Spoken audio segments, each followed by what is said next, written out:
जय श्री कृष्ण दोस्तों। आज हम एक महत्वपूर्ण कथा के माध्यम से जानेंगे कि किस श्राप के कारण स्त्रियां समय से पहले विधवा हो जाती हैं। इस कथा में भगवान विष्णु और माता लक्ष्मी के संवाद के माध्यम से हमें यह समझने को मिलेगा कि पतिव्रता स्त्री को किन कार्यों से बचना चाहिए। सभी माताओं बहनों से निवेदन है कि इस कथा को पूरा अवश्य सुने। चलिए कथा को प्रारंभ करते हैं। एक बार भगवान विष्णु विश्राम कर रहे थे। तभी माता लक्ष्मी भगवान विष्णु से पूछती है कि हे स्वामी, औरत किस पाप के कारण समय से पहले विधवा हो जाती है। तो भगवान विष्णु कहते हैं, देवी, आज अचानक से तुम मुझसे यह प्रश्न क्यों पूछ रही हो। तो माता कहती है, प्रभु, आज मैंने कुछ स्त्रियों को देखा जो देखने में एक ही उम्र की थी, लेकिन उसमें से एक औरत विधवा हो चुकी थी और बहुत दुखी जीवन व्यतीत कर रही थी, और बाकी उसी उम्र की औरतें अपने पतियों के साथ खुशी से अपना जीवन व्यतीत कर रही थी। यह दृश्य देखकर मैंने मन में कुछ प्रश्न उठ रहे थे। हे स्वामी, आप ही मेरे प्रश्नों का उत्तर दे सकते हैं। कृपया आप मुझे मेरे प्रश्नों का उत्तर देकर संतुष्ट करें। इस प्रकार माता की बात सुनकर भगवान विष्णु कहते हैं, हे देवी, तुम्हारे मन में जो भी प्रश्न उठ रहे हैं, निश्चित होकर पूछो। मैं तुम्हें तुम्हारे प्रश्नों के उत्तर अवश्य दूंगा। फिर देवी कहती है, हे प्रभु, मेरा पहला प्रश्न है, कौन सी स्त्री समय से पहले विधवा हो जाती है और सारी उम्र दुखी जीवन व्यतीत करती है। और मेरा दूसरा प्रश्न है, कौन सी स्त्री को जीवन में कभी सुख शांति नहीं मिलती है।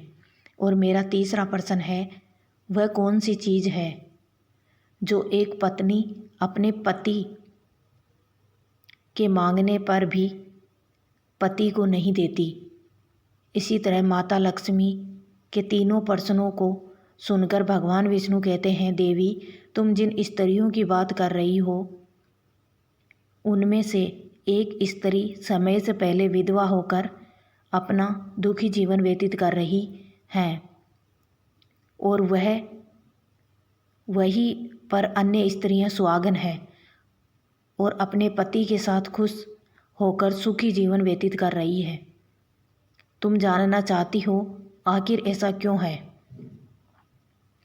तो देवी सुनो, मैं तुम्हें इन सभी प्रश्नों का उत्तर एक कथा के माध्यम से देना चाहता हूँ।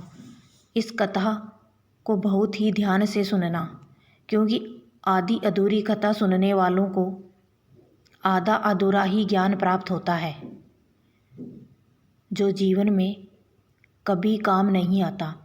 और यदि तुमने ध्यान से सुना तो तुम्हारी तीनों प्रश्नों के उत्तर इस कथा सुनने के बाद मिल जाएंगे।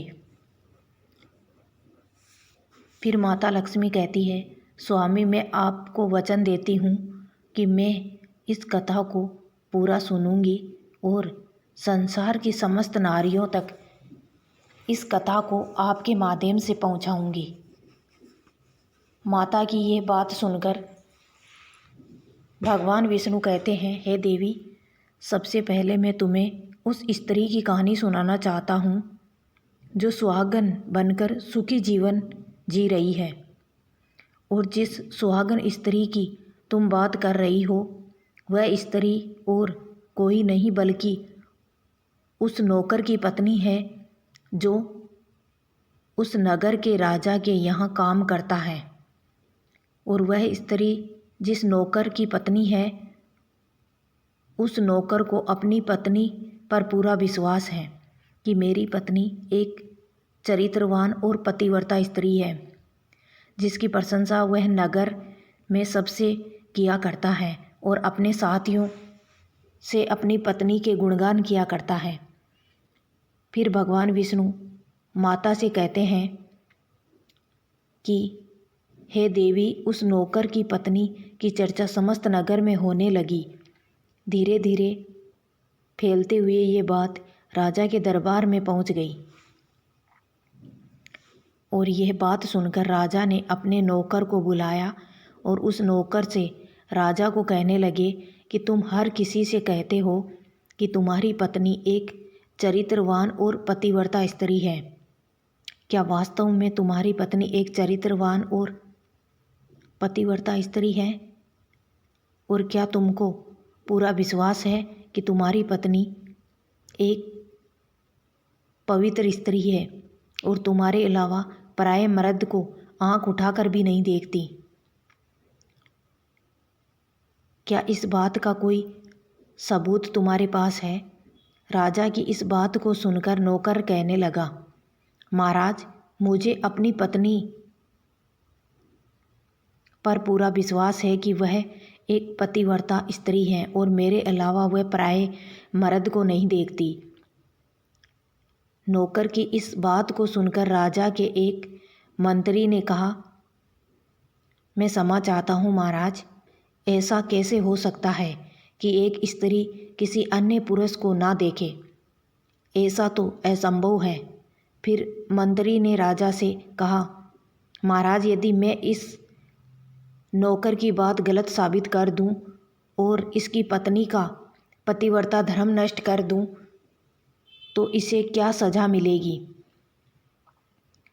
फिर नौकर ने कहा, महाराज, यदि महामंत्री जी मेरी पत्नी का पतिव्रता धर्म नष्ट कर देते हैं तो आप मुझे फांसी की सज़ा देना, और यदि महामंत्री जी मेरी पत्नी का पतिव्रता धर्म खंडित नहीं कर पाए तो इनको भी कुछ सज़ा मिलनी चाहिए। नौकर की ये बात सुनकर राजा ने कहा कि मंत्री को भी फांसी की सज़ा ही दी जाएगी।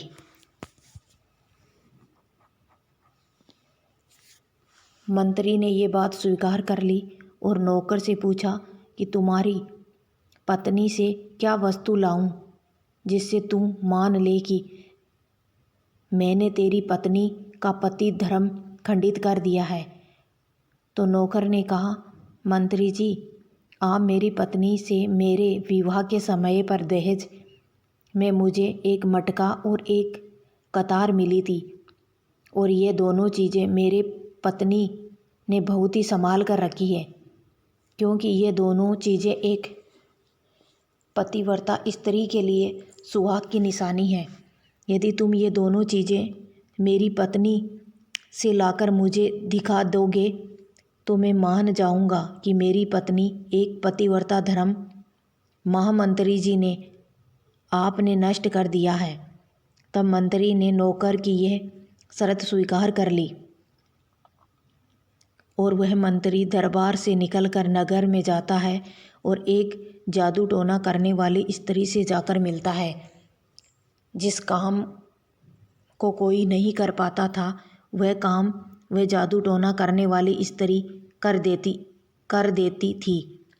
फिर मंत्री ने उस स्त्री को सारी बात बताई और कहा, तू कैसे भी करके उस नौकर की पत्नी से मेरा संबंध बनवा दे। इसके बदले तुम्हें जितना धन चाहे मैं उतना धन देने को तैयार हूँ। इस तरह मंत्री की बात सुनकर वह स्त्री कहने लगी, मंत्री जी, आपको कहने में आसान लगता होगा, किंतु ऐसा कुछ भी नहीं है। तुम जिस औरत के बारे में बात कर रहे हो वह औरत एक पतिव्रता नारी है। उसे ना ही किसी धन का लोभ है और ना ही किसी वस्तु का लालच है। तुम्हें लगता है वह तुमको मटका और कतार दे देगी। फिर वह स्त्री कहती है, महामंत्री, वह मेरी ओर देखेगी भी नहीं। मंत्री डर गया और कहने लगा, यदि तू मेरा उससे संबंध नहीं करवा सकती है तो एक काम कर दे, उसके घर जाकर उसका मटका और कतार चुरा कर मुझे दे दे, और उसकी पत्नी के शरीर पर यदि कोई निशान हो तो वह निशान मुझे देखकर बता दे। फिर मैं तुम्हें मुँह मांगा इनाम दूंगा। तुम्हें जितना धन चाहे उतना धन मैं दूंगा, बस तू मेरा ये काम कर दे। मंत्री की ये बात सुनकर उस जादू टोना करने वाली स्त्री के मन में धन का लालच आ गया और उसने कहा, ठीक है, मैं तुम्हारा काम अवश्य करूँगी, लेकिन मुझे मुँह मांगा धन देना पड़ेगा। मंत्री ने कहा ठीक है। और फिर वह स्त्री नौकर के घर में वेशभूषा बदल कर जाती है और नौकर की पत्नी से जाकर कहती है, बेटी मैं तेरे पति की बुआ हूँ, मैं कोई सालों के बाद आई हूँ। फिर उस नौकर की पत्नी ने कहा, आप इतने सालों बाद आई हैं, इसलिए मैंने आपको पहले कभी नहीं देखा, इसलिए मैं आपको पहचान नहीं पाई। और इस प्रकार वह स्त्री उस नौकर के घर में बुआ बनकर रहने लगी। नौकर की पत्नी ने उस स्त्री को बुआ समझकर बहुत आदर सम्मान दिया, मगर उसे ये नहीं पता था कि वह जादू टोना करने वाली स्त्री को मंत्री ने उसके साथ छल करने के लिए और उसका पतिव्रता धर्म नष्ट करने के लिए भेजा है। अब वह स्त्री नौकर के घर में मज़े से रहने लगी और नौकर की पत्नी ने उसके ऊपर झूठा प्यार लुटाने लगी। एक दिन नौकर की पत्नी स्नान करने के लिए स्नान गृह में गई। फिर उसके थोड़ी देर बाद ही वह स्त्री भी नौकर की पत्नी के पास जाकर उसकी कमर रगड़ने लगी। उस पतिव्रता औरत ने बहुत मना किया, फिर भी वह स्त्री नहीं मानी और कहने लगी, तुम मुझे अपनी बेटी से भी ज़्यादा प्यारी लगती हो, तो मना मत करो। काफ़ी दिनों के बाद मेरी और तुम्हारी मुलाकात पहली बार हुई है। और ऐसा कहकर वह स्त्री उसे बातों में माया जाल में उलझाने लगी और फिर मौका देखते ही उसने उस पतिव्रता स्त्री के पास में जाकर उसकी कमर पर जो एक काला तिल था उसे जादू टोना करने वाली स्त्री ने देख लिया और उसका काम बन गया। और जब स्नान करने के बाद मैं नौकर की पत्नी घर के अन्य काम करने लगी, इसी बीच उस स्त्री को मटका और कतार चुराने का मौका मिल गया और उसने मटका और कतार चुरा लिया और वहाँ से ये दोनों चीज़ चुरा कर भाग गई और सीधा जाकर मंत्री के पास पहुँची और उस मंत्री को मटका और कतार दे दिया। फिर उसने उस मंत्री से यह बात बता दिया कि उस नौकर की पत्नी के कमर पर तिल का निशान है। उसके बाद मंत्री मटका और कतार लेकर सीधा राजा के दरबार में जा पहुंचा और राजा ने कहा, महाराज मैं नौकर की पत्नी के साथ 2 दिन रहकर आया हूँ और ये मटका और कतार उसी से मुझे दिया है। इस तरह मंत्री की ये बात सुनकर राजा ने तुरंत दरबार लगाया और नौकर को बुलाया। फिर मंत्री के दरबार में मटका और कतार नौकर को दिखाते हुए कहा, महाराज मैंने नौकर की शर्त पूरी की है और भरे दरबार में ये भी कहा कि नौकर की पत्नी की कमर पर तिल है। यह सब बात सुनकर नौकर मान गया कि वास्तव में आज मेरी पत्नी ने अपना पतिव्रता धर्म पूरी तरह नष्ट कर लिया है। अब नौकर का अपनी पत्नी से विश्वास उठ गया। फिर राजा ने शर्त के मुताबिक नौकर को फांसी की सज़ा सुनाई और 21 दिन बाद फांसी देने का आदेश दिया और कहा कि नौकर को 21 दिन बाद फांसी पर चढ़ाया जाएगा। अब नौकर की मृत्यु के दिन समीप आने लगे। अंत वह दिन आ गया जिस दिन उसे फांसी देना था। जब उस दिन फांसी के फंदे के पास लटकाया गया तो उस नौकर से उसकी अंतिम इच्छा पूछी गई। फिर नौकर ने कहा कि महाराज मेरी अंतिम इच्छा यही है कि मैं आखिर बार अपनी पत्नी से मिलना चाहता हूँ। और इस तरह राजा ने नौकर को आज्ञा दी कि तुम अपनी पत्नी से मिल सकते हो। फिर नौकर कुछ दिन की इजाज़त लेकर अपने घर गया और अपनी पत्नी से कहने लगा कि तुमने मेरे साथ बहुत बड़ा घात किया है, विश्वासघात किया है, छल किया है। मैंने तुम पर विश्वास करके राजा के सामने मंत्री से एक शर्त लगाई थी और राजा के दरबार में मैंने कहा था कि मेरी पत्नी एक चरित्रवान और पतिव्रता स्त्री है, उसके पतिव्रता धर्म को नष्ट नहीं कर सकता, और यदि कोई नष्ट कर देगा तो मुझे फांसी लगा देना। और तुमने अपना पतिव्रता धर्म नष्ट कर दिया। अब मुझे कुछ दिन के बाद फांसी दे दी जाएगी। पत्नी ने मेरे साथ विश्वासघात किया है। मैंने तुम पर विश्वास करके तुम्हें घर पर अकेला छोड़ कर गया था। नौकर की ये बात सुनकर उसकी पत्नी ने उसे उस स्त्री की बात बताई जो उसके पति की भुआ बनकर उसके घर पर आई थी, मगर नौकर को अपनी पत्नी की बातों पर बिल्कुल भी विश्वास नहीं हुआ और नौकर राजा के दरबार में पहुंच गया।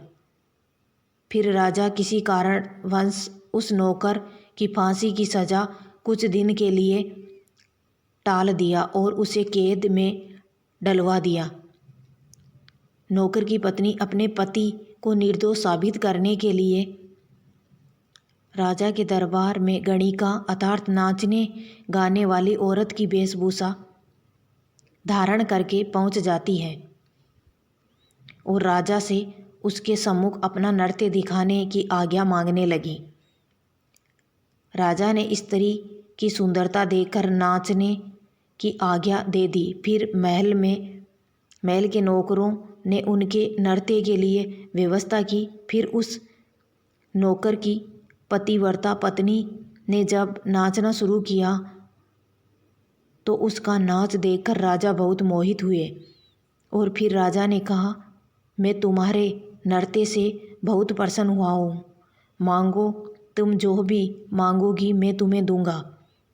फिर उस नौकर की पत्नी ने कहा, महाराज, आपकी सभा में एक चोर है, उसने मेरे सोने की अंगूठी चुराई है और उसे फांसी की सज़ा दे दीजिए। ये बात सुनकर राजा ने कहा, ठीक है, बताओ मेरे दरबार में तुम्हारा चोर कौन है, मैं उसको फांसी की सज़ा ज़रूर दूंगा। और फिर उस नौकर की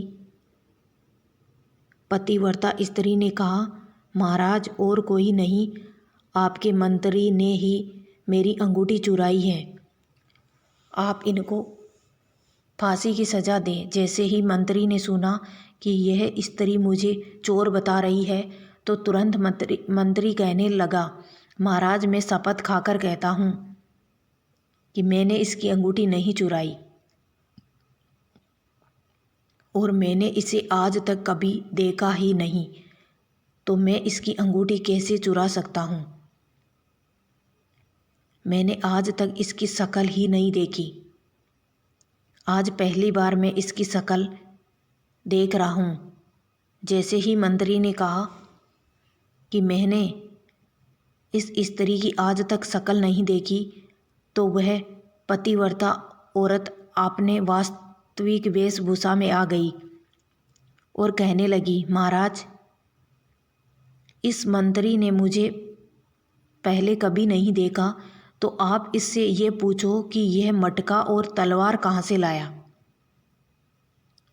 और मैं उसी नौकर की पत्नी हूँ जो आपके यहाँ पर नौकरी करता है और आप मेरे निर्दोष पति को फांसी पर चढ़ाने वाले हैं, इसलिए मुझे यहाँ इस गणिका की वेशभूषा में आपके दरबार में आना पड़ा। मैं आपको इस मंत्री की पूरी सच्चाई सुनाती हूँ। यह जो आपका मंत्री है, इसने मेरे पास एक जादू टोना करने वाली स्त्री को मेरे पति की भुआ बनाकर भेजा था और उसने धोखे से मेरे कमर के तिल का पता लगाया और उसी स्त्री ने ये मटका और कतार चुराकर इसको दे दिया और आपके मंत्री ने इसके बदले उनको बहुत सारा धन दिया है और मेरे साथ यही छल हुआ है महाराज। और मैं आज भी पतिव्रता हूँ। स्त्री की इस बात को सुनकर राजा ने उस मंत्री को बुलाया। फिर उस मंत्री ने राजा के डर से मंत्री की सारी सच्चाई राजा को बता दी, जिससे राजा ने उस नौकर को अपनी कैद से रिहा कर दिया और उसकी जगह मंत्री को फांसी चढ़ा दिया। और कथा को आगे बताते हुए भगवान विष्णु कहते हैं, हे देवी, इस प्रकार उस नौकर की पतिव्रता स्त्री ने अंत में राजा से कहा, महाराज, मैं अपने पति से बहुत प्रेम करती हूँ। मैं एक चरित्रवान स्त्री हूँ और मैं कभी भी अपने मुँह से अपने पति का नाम तक नहीं लेती। इसी प्रकार भगवान विष्णु कहते हैं, हे देवी, कथा पूरी हो गई। अब तुम अपने तीनों प्रश्नों के उत्तर सुनो। तुम्हारा पहला प्रश्न था, कौन सी स्त्री समय से पहले विधवा हो जाती है?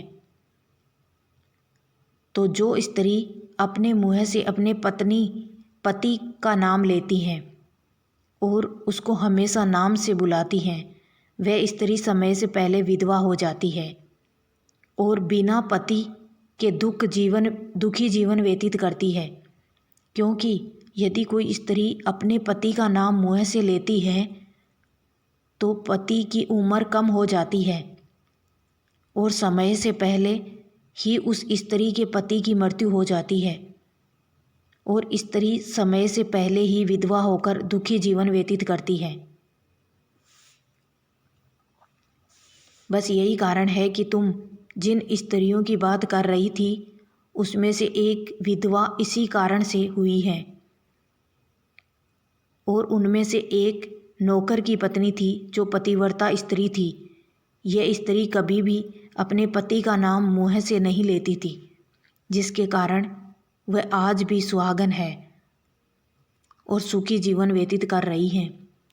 और वह स्त्री जो समय से पहले विधवा होकर दुखी जीवन जी रही, वह हमेशा अपने पति को नाम लेकर बुलाती रहती, जिसके कारण उसके पति की उम्र कम होती चली गई और फिर उसके पति की मृत्यु के समय से पहले ही हो गई। आज वह औरत दुखी जीवन व्यतीत जी रही है। इसलिए किसी भी स्त्री को अपने पति का नाम मुँह से नहीं लेना चाहिए। और तुम्हारा दूसरा प्रश्न था कि कौन सी स्त्री को जीवन में कभी सुख नहीं मिलता और वह पति के होते हुए भी सदा दुखी जीवन जीती है। तो समझ लो, जो स्त्री अपने पति की बिना अनुमति के लिए कहीं भी चल देती है, वह कभी सुखी जीवन नहीं जी पाती। ऐसी स्त्रियां जीवन भर दुखी ही रहती है और उन्हें पति का प्रेम कभी नहीं मिलता। तुम्हारा तीसरा प्रश्न था कि ऐसी कौन सी चीज़ है जो एक पत्नी अपने पति को मांगने से भी नहीं देती। तो समझ लो, वह चीज़ गाली है जो एक संस्कारी और चरित्रवान स्त्री कभी भी अपने पति को नहीं देती। और जो स्त्रियां अपने पति को गाली देती है वह स्त्री कभी चरित्रवान नहीं होती और ऐसी स्त्रियां जीवन भर दुखी रहती हैं। उनके जीवन में कभी सुख नहीं आता और समय से पहले ही ऐसी स्त्रियां विधवा हो जाती हैं। और इस प्रकार कथा सुनने के बाद अपने तीनों प्रश्नों का उत्तर पाकर संतुष्ट हो जाती हैं और कहती है, क्या प्रभु, वास्तव में जो स्त्री चरित्रवान होती है वह कभी दुखी जीवन नहीं जीती है? तो भगवान विष्णु कहते हैं, क्योंकि ऐसे घर में लक्ष्मी का सदा वास होता है और वह घर धन दौलत और खुशियों से हमेशा भरा रहता है और चरित्रवान स्त्री हमेशा घर को स्वर्ग बना देती हैं। तो दोस्तों, आपको ये कहानी कैसी लगी कृपया कमेंट करके ज़रूर बताइए। वीडियो पसंद आया हो तो वीडियो को लाइक और अपने दोस्तों के साथ शेयर करें। कमेंट बॉक्स में जय श्री कृष्णा लिखना ना भूलें। और ऐसी ही और भी बहुत सारी कहानियों को सुनने के लिए चैनल को सब्सक्राइब ज़रूर करें। धन्यवाद।